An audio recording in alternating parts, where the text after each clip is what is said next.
My name is Dorry Shepherd, born Dorothy Elaine Hadwick on the 14th of March, 1960, in Atlin, British Columbia, and I am speaking into this recorder because my doctor has told me, in the plain way that Dr. Folds speaks to everyone, that I have perhaps 6 months, and that I should spend them doing things that matter. I have been trying to think what matters. There is the garden, which I have kept for 40 years, and which someone else will tend after me.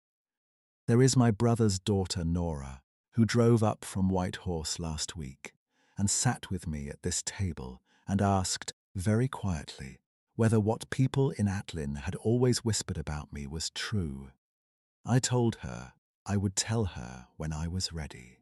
I am ready now. What I have to say will take a long time to say correctly, and I want to say it correctly, because the one who kept me alive deserves to have it said correctly. And because I am the only living person who knows what I know, and when I am gone, the knowledge goes with me unless I put it here, into this small machine. On this afternoon in October, with the lake going grey outside the window, and the first real cold coming off the mountains. I have kept this secret for 58 years. I kept it because I was asked to keep it, by the people of this town who sheltered me when I came back, and by my own understanding of what the world would have done with the truth.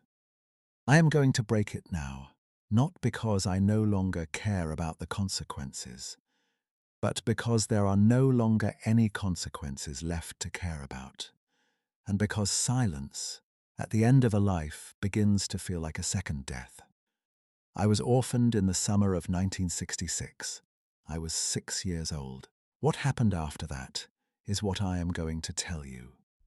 My father was called Gordon Hadwick, and he was 31 years old in 1966, and he had been a road surveyor for the territorial government since he was 23, and had come to Atlin to do a survey of the approaches to the south end of Atlin Lake, and had met my mother at the general store and had never left.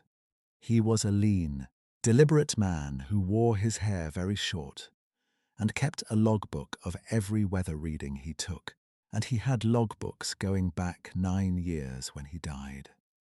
My mother was Catherine Hadwick, born Catherine Severin, and she was 28, and she had grown up in Atlin and had never wanted to leave. And she made preserved cloudberries every September, and kept 2 cats, and sang in a voice that was not trained but was precise. And she knew the name of every plant that grew within 5 miles of our house.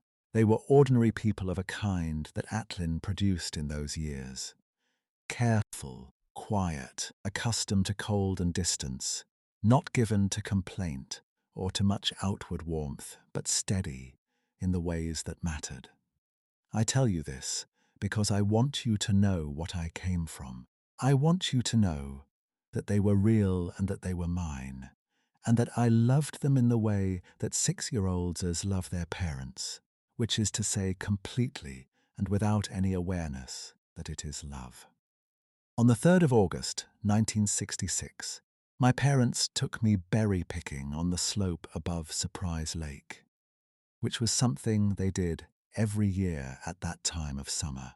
We had gone up that slope in the previous 2 summers, and I knew the route, or believed I knew it. And I remember that the day was warm, and that my mother had given me my own small pail, and that my father was ahead of us on the trail, and had already found a thick patch and was calling back to us. I do not remember falling behind. I do not remember the moment the trail forked. I remember the berries and the warmth and the sound of my father's voice. And then I remember a different part of the slope, steeper, with rockfall and the sound of a bird I did not know, and then the silence that comes when you understand you are alone, and that calling will not help. I understand now, through the account that was assembled afterward, that my parents searched for me for 2 days before the search party was organized, and that the search party went out for 4 days, and that on the fifth day my father, exhausted and not sleeping, climbed alone above the search perimeter and did not come back down. The official record says he fell. My mother died 11 days after that, in hospital in Whitehorse, from what the records call an acute illness, and what I understand now was a grief that had no flaw. I did not know any of this for a long time.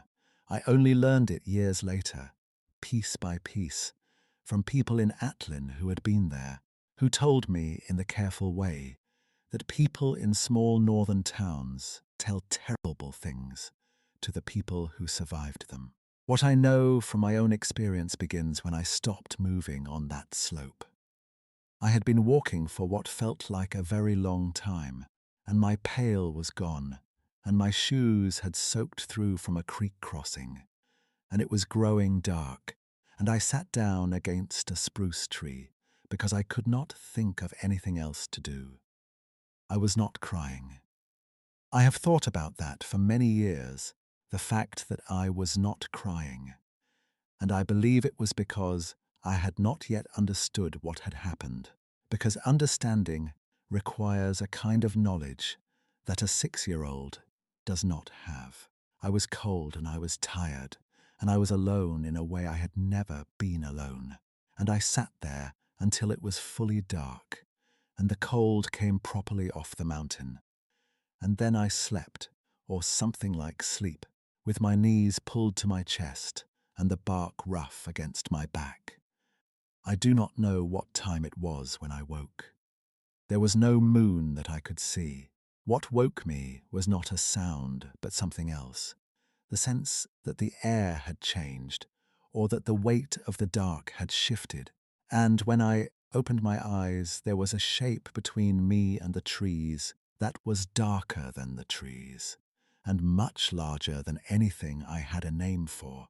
And I sat very still, because sitting still was the only thing I knew to do. The shape did not move for a long time. I could hear it breathing, slow and low, the way you can feel a sound more than hear it. And then it did something that I have spent 58 years trying to find language for and have never fully succeeded. It sat down, not the way an animal sits down, not the collapse of something exhausted or the crouch of something hunting, but the deliberate, considered lowering of something very large that did not want to frighten me. It arranged itself on the ground between me and the open slope, and the breathing continued, slow and steady, and the cold was still there, but less of it reached me, and I went back to sleep.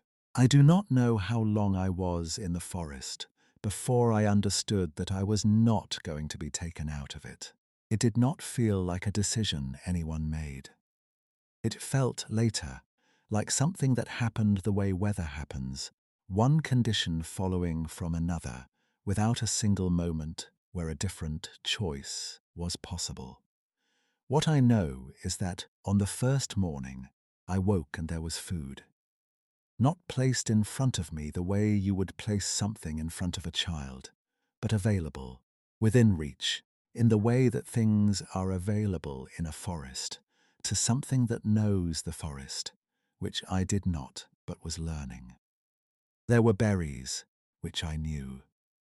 There was something else, a root that I would not have touched on my own, that I would learn over time to prepare and recognize by smell. But that first morning, I only watched the shape watch me, and I ate the berries, and drank from the creek, and the shape stayed at a distance that was far enough to be respectful, and close enough to be present.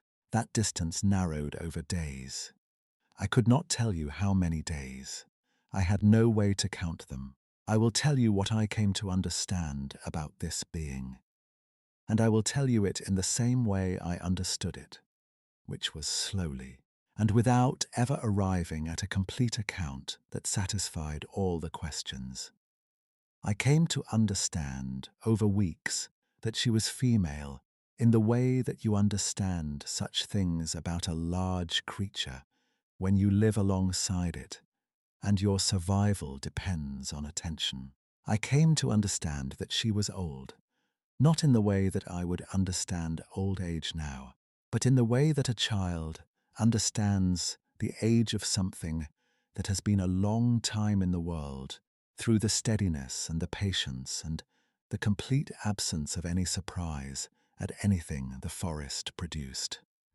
I came to understand, by the end of the first month, that there was intelligence there that was deliberate and specific, and directed at me in particular, not at some general category of small, lost creature, but at me, at this particular small girl who smelled of cloudberries and could not start a fire, and cried finally, about 10 days in a way I could not stop for a long time, and who was held during that crying, not roughly and not with any misunderstanding of what was needed, but with a sureness that I can only describe as the sureness of someone who has held something small and inconsolable before and knows that it will stop and waits.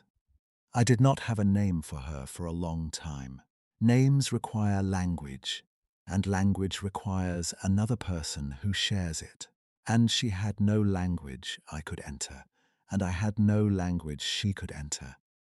And so we communicated in the way that all beings communicate before language, through proximity and stillness and the small exact gestures of intention, through the direction of attention, through the difference between a movement toward and a movement away.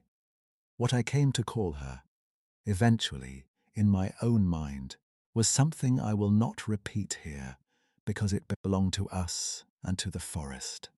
And it was not a word in any language I knew, only a sound I made for her that she seemed to accept, and that I continued to make. She never made a sound that I could interpret as my name, but she found me when I wandered, and she redirected me when I went toward danger, and she knew, somehow, when I was feverish or hungry, or had hurt myself. And those three kinds of knowing, over time and repetition, are what name means.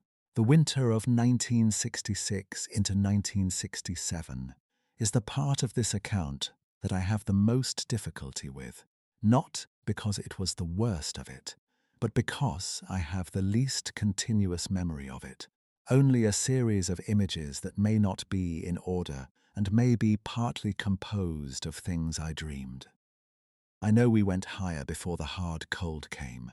I know there was a place, not exactly a shelter in the way a human would build a shelter, but a configuration of terrain and fallen timber and dense evergreen that intercepted the wind and held warmth in a way that seemed understood and deliberate, and that she knew this place and had known it before I arrived in her life.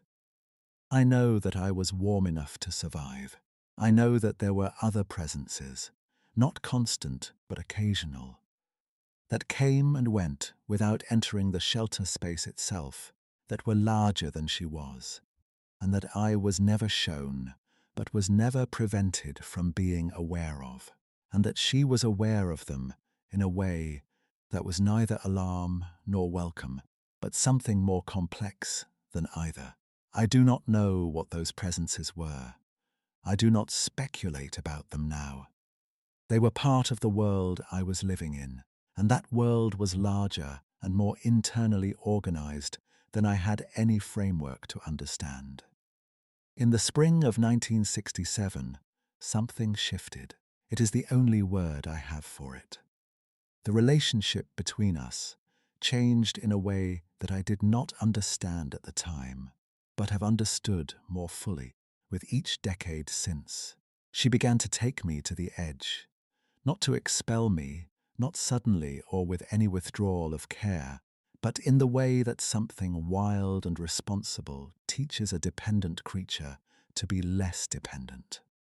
With repetition, with patient return, with a gradual extension of the radius. She would take me to a place where I could see open ground, meadow or creek bank or the edge of a logging road, and she would stop at the tree line and wait, and I would stand beside her and look at the open ground, and then we would go back into the trees. This happened many times over many weeks. At some point, the waiting became longer, and I began to walk a short distance into the open without her, and she would be there when I returned to the tree line. I have thought about this for many years, and I believe it was precisely what it appeared to be, a curriculum. She was teaching me to be able to leave. I do not know exactly when the people found me. My memory of it is not a scene but a sensation, the sensation of many voices at once, after a very long time of no voices, and the smell of something cooked that was not what the forest smelled like, and a hand on my arm that was small and warm and human, and myself being very still, because stillness was what I knew.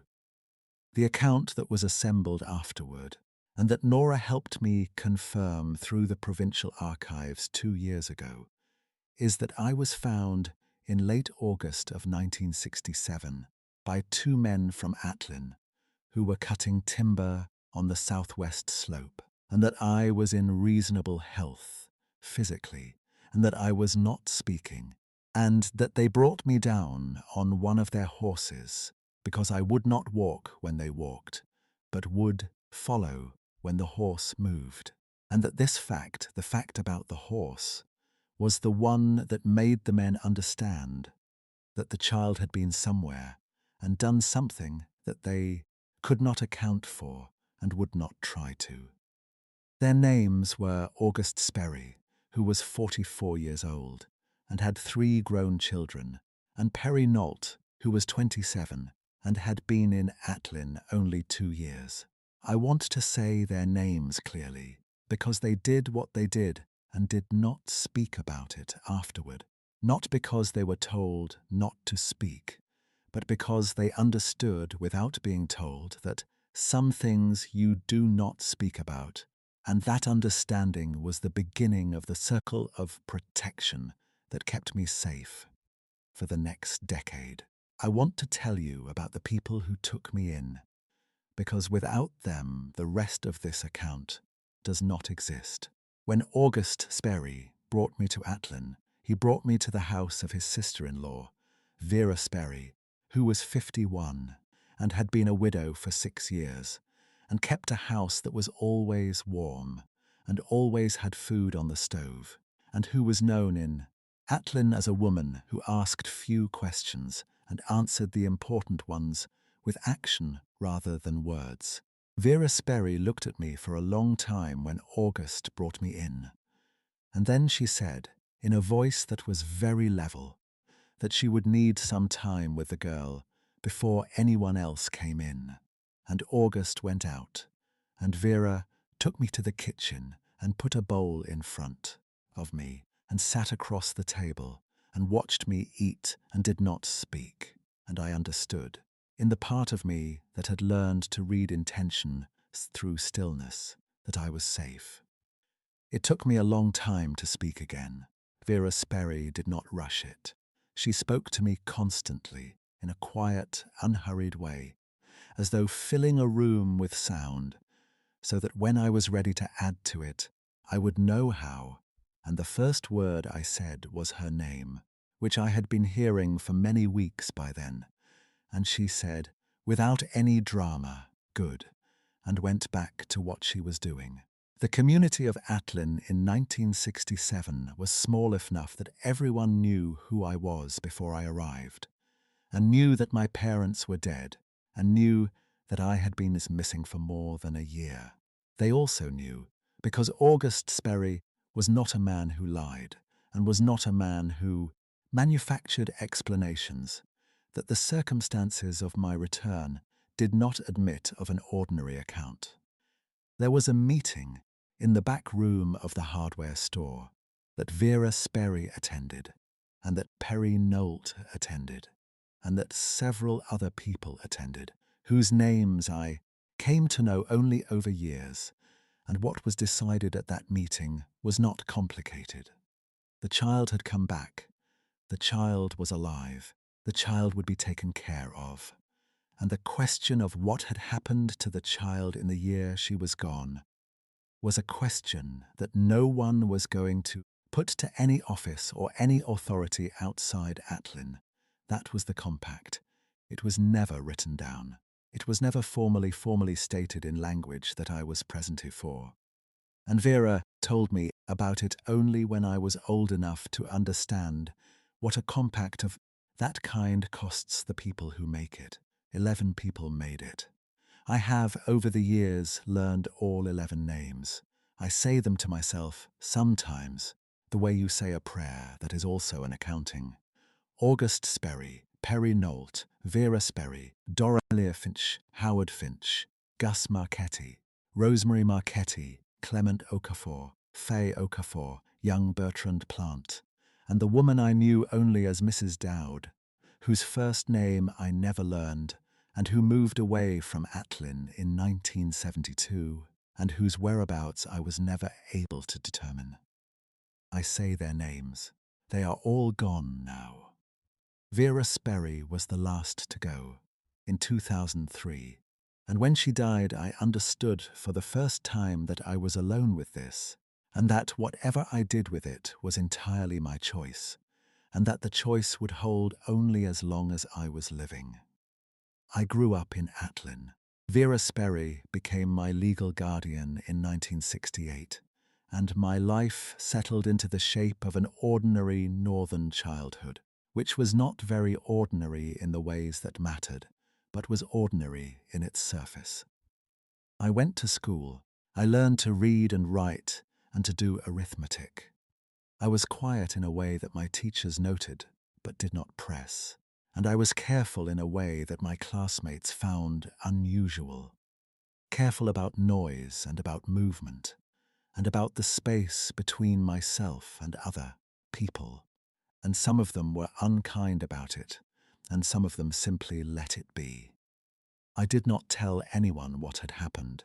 There were years when I almost told, when something would happen, a sound in the woods, or a particular quality of winter light, or the way a large animal moved at the edge of a clearing, and the impulse would rise in me like water in a spring, and I would hold it, hold it, hold it, and eventually it would settle back down. I held it for 58 years. That is a long time to hold something. What I want to say about the being who kept me alive, because I have been circling it, and I am not going to let myself leave it unspoken, is this. She did not keep me because I was useful. A 6-year-old child in a boreal forest is not useful. I was, for a very long time, a significant inconvenience and a liability, and something she had to adapt her entire way of living around. She kept me because she chose to, and she chose to in the way that all real choices are made, which is without any guarantee and without any reasonable expectation of return, and in full knowledge of the cost. I have been a registered nurse for 37 years. I have attended births and deaths and the long middle stretch of living that connects them. And I know something about the difference between care that is performed and care that is felt. Because you cannot spend 37 years in those rooms and not learn the difference.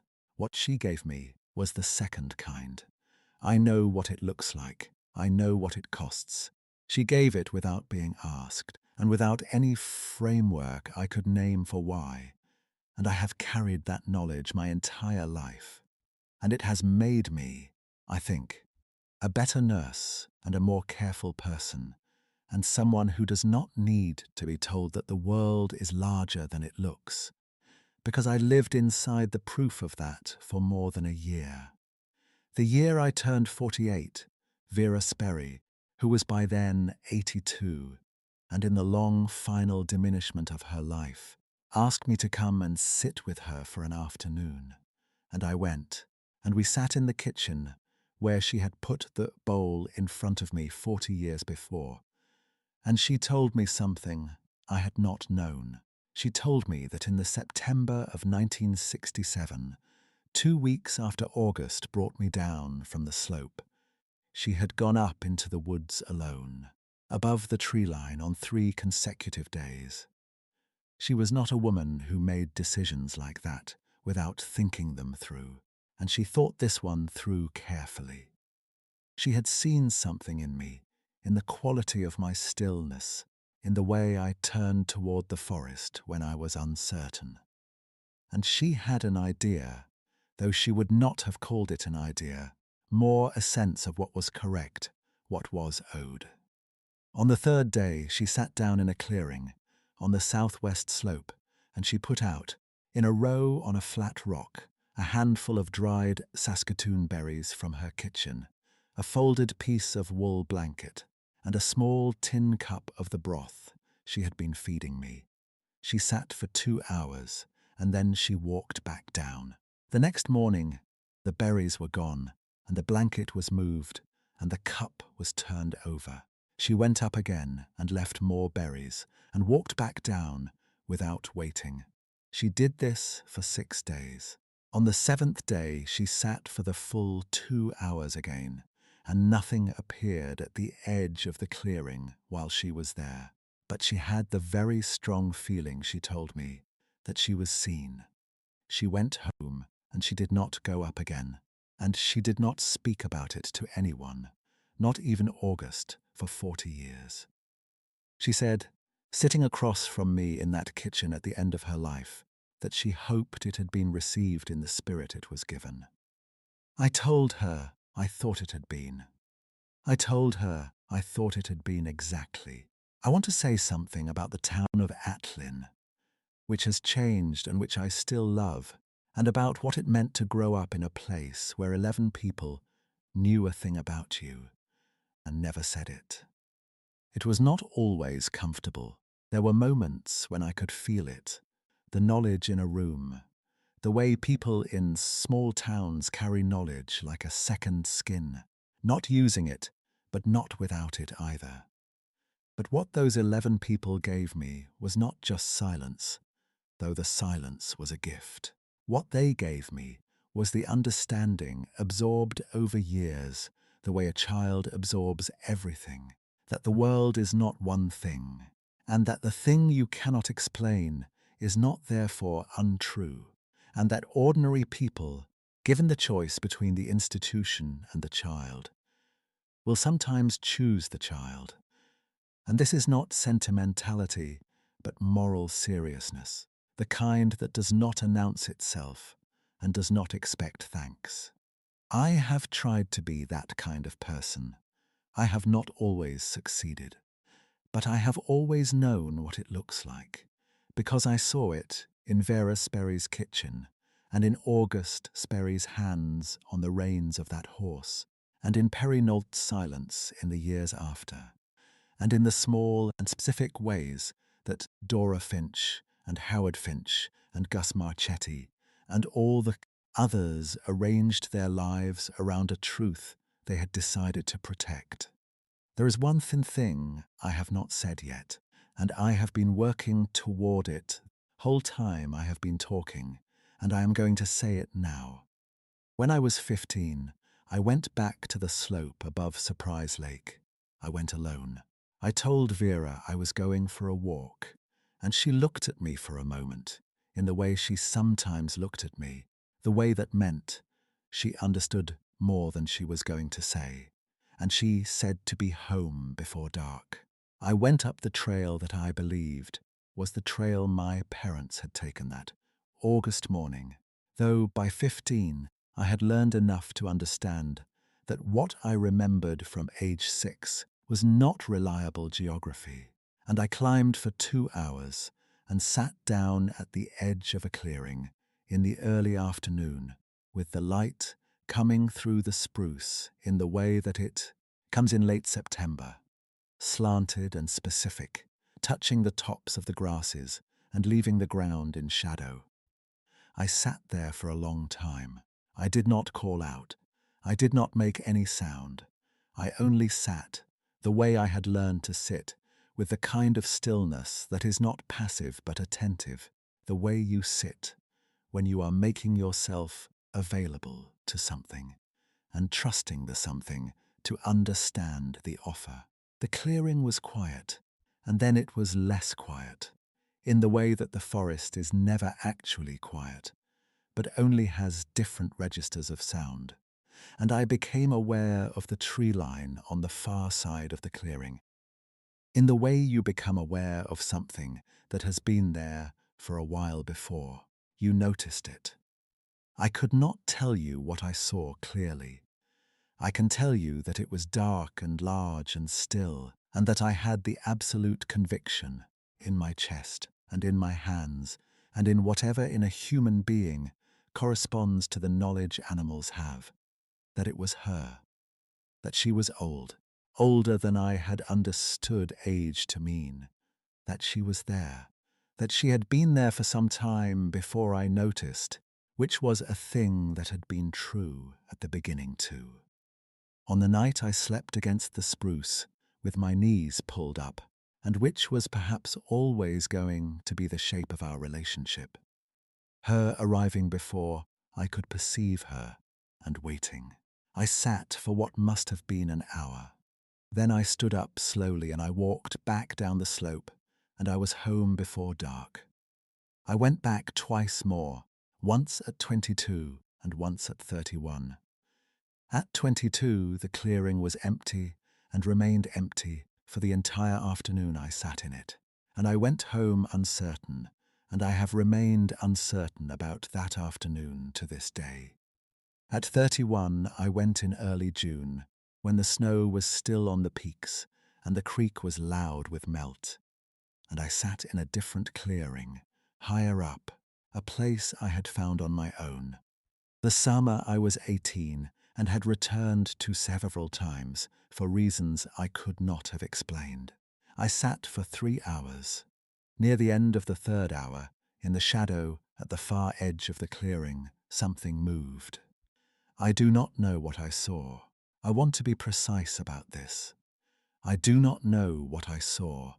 It was large, and it moved with the deliberate weight that I had known at 6 years old, and it was there, and then it was not there, and the creek was loud, and the light was the particular June light of that latitude, cold and clear and without softness, and I sat for another hour, and then I went home, and I did not go back again. That is what I know. I do not know what she was. I do not know if she is still alive. I do not know if the second and third times were truly her, or something else, or a different kind of knowledge operating in a place where ordinary knowing does not reach. I do not claim to know.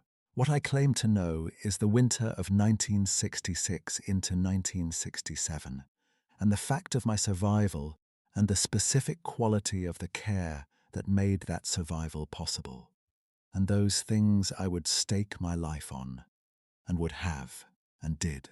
I am going to tell you one more thing, and then I am going to turn off this machine. When I came back from the slope at 15, I sat with Vera Sperry at the kitchen table, and she put a cup of tea in front of me and sat down across from me, and I told her where I had been, and she was quiet for a long time, and then she asked, in the direct way she had, whether I had seen anything. I told her what I told you, that I had sat, and that I had had the conviction, and that I could not say with certainty what was there. She was quiet again, and then she said something I have carried with me ever since. She said that she had thought, in the 40-some years since August brought me down, that the hardest part of carrying the secret was not the silence, but the uncertainty, not knowing whether what August had found me with was what she believed it was, or whether the belief was something she had built to protect herself from a simpler and sadder explanation. She said she had come, over time, to understand that the uncertainty was not a flaw in her knowledge, but the correct shape of the knowledge, that some things are known in the body and not in the head, and that demanding head knowledge of a body truth is a category error she was done making. I have thought about that for 38 years. I believe she was right. There are things I know about what happened to me that I will never be able to account for in the ordinary sense, and I have stopped requiring myself to account for them. And in that stopping, there is something that is not peace exactly, but is close to it, the feeling of a long tension released, the feeling of having finally put something down that was very heavy and found that you can still stand. My parents were Gordon and Catherine Hadwick.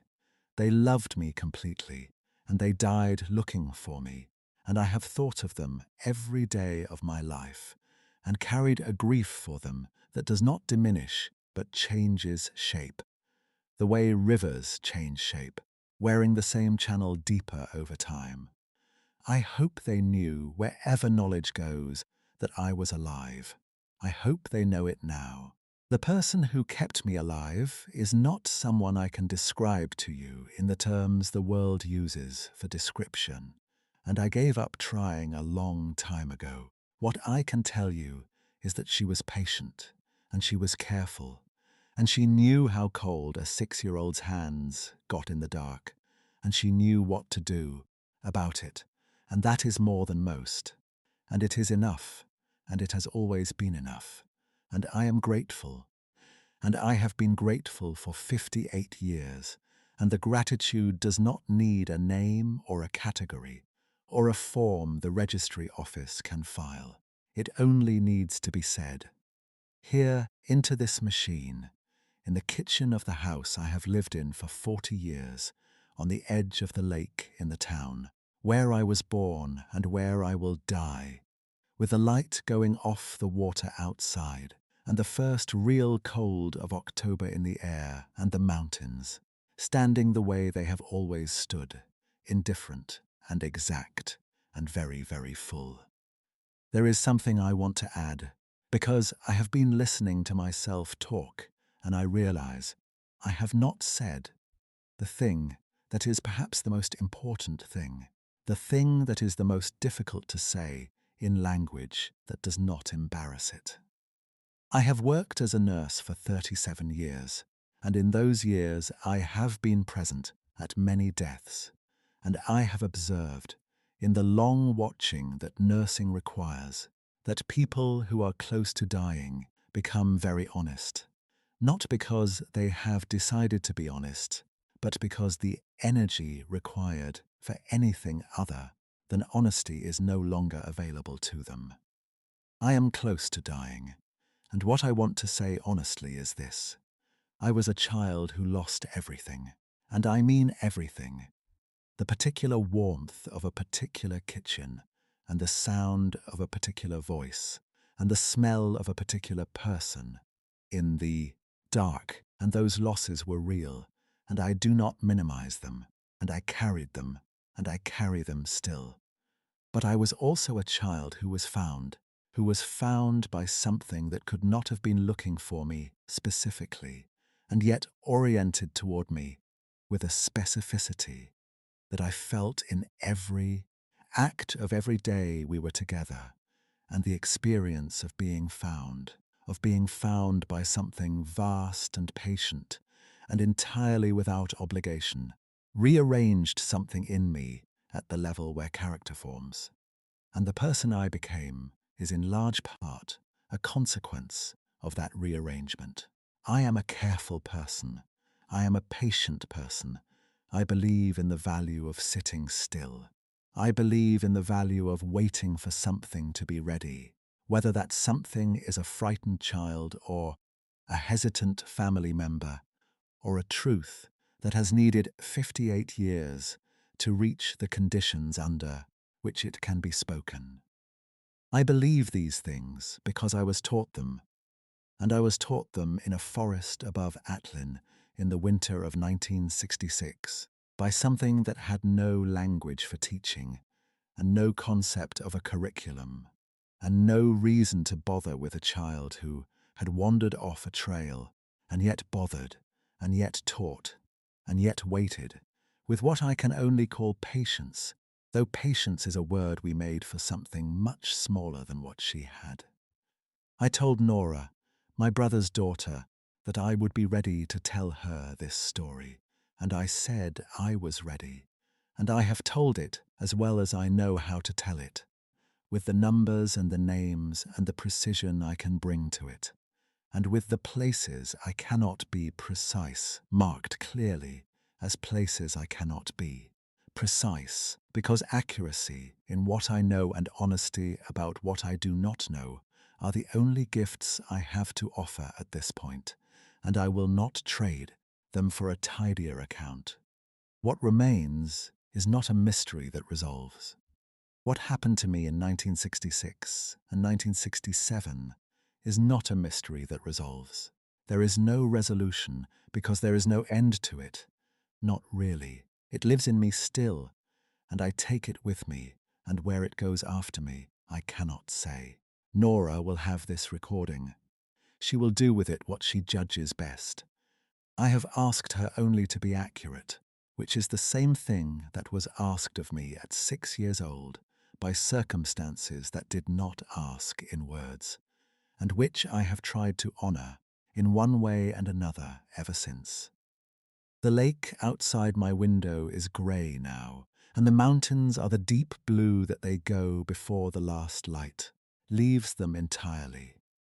The cold I can feel through the glass is the early October cold that carries in it the announcement of everything that is coming. I have lived in this place my whole life, and I know this cold, and I am not afraid of it. That is what I have to say. That is all of it.